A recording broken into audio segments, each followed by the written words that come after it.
One of the things we do this time of year, in the springtime, we get all our brass that's been collecting from the range, put it in 5-gallon buckets. I kind of sort it by caliber. I just processed five buckets of 223 brass. So, but anyway, give you an idea, I do a 5-gallon bucket at a time. This old concrete mixer does a good job at about that ratio. So I take a 5-gallon bucket of brass, throw it in there, put a 5-gallon bucket of water. If you want to put a little bit of soap in there, you can use soap out of the dishwasher. It works pretty good. One thing I want to show you here, the roughness of the drum actually speeds the polishing of the exterior of the cases, so you don't really need a lot of solvents or cleaning agents.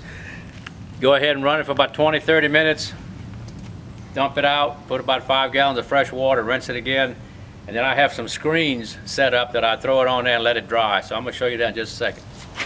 Okay, I've got about 2.5 5-gallon buckets of 223 brass here. What I do, I throw it up on these screens and shake it out real good, get most of the water out of it.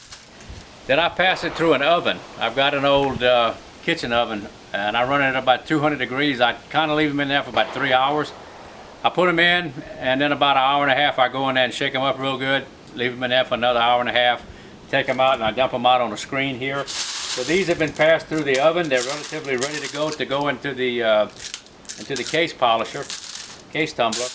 Those haven't been passed through the oven yet, and they're waiting their turn, but these have. And show you my oven setup. As you can see, it's just an old kitchen range. I've got a galvanized bucket in there. This holds about 5 gallons again. Got the oven set at about 200 degrees.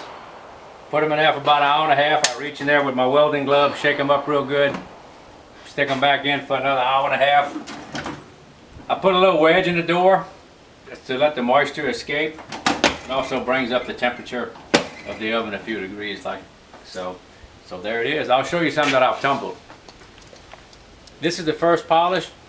What I'm looking for here is that all the pieces are relatively clean, get all the grit out of them.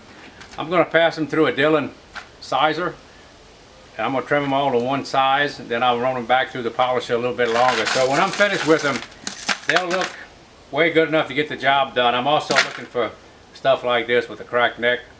So I'm going to cull them out, sort them out, trim them, and load them up. So I'm looking at about 5-gallon buckets of 5.56, so ought to be a fun time.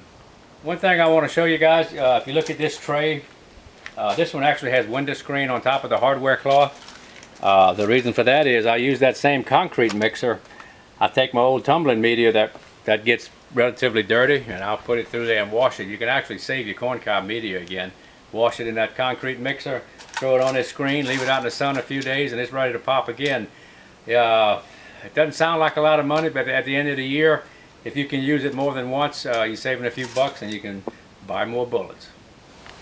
One thing you want to realize when you have all this different brass like this, it's been shot multiple times in multiple guns, it's range brass, so it's going to vary in quality.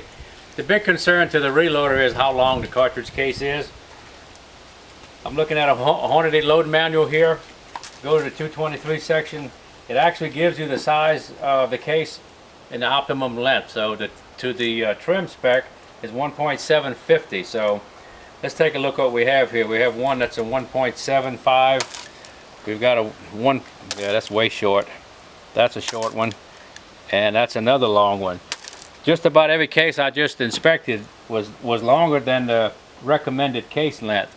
So what I'm going to do after I get them polished and sorted out is run them through the Dillon electric sizer. I'm going to run them through the Dillon electric trimmer. It's a high-speed motor, has a carbide cutter. You just set it up in your rock chucker. I have an old rock chucker, single press, and I'll just run them through here as fast as I can, put them back in a 5-gallon bucket, throw them back through the tumbler, get all the brass shavings out of them, and that's going to be the final inspection and the final tumbling, and then after that I'm going to set them up and load them. So it's important that they're the same size, so when you go to crimp in the crimping cannelure of the bullet, that your reload is safe, and it also has the same release on the case. It's going to add to the accuracy of the cartridge. So even though this is practice ammo, I want to try to make it the best I can so I don't waste my time on the range.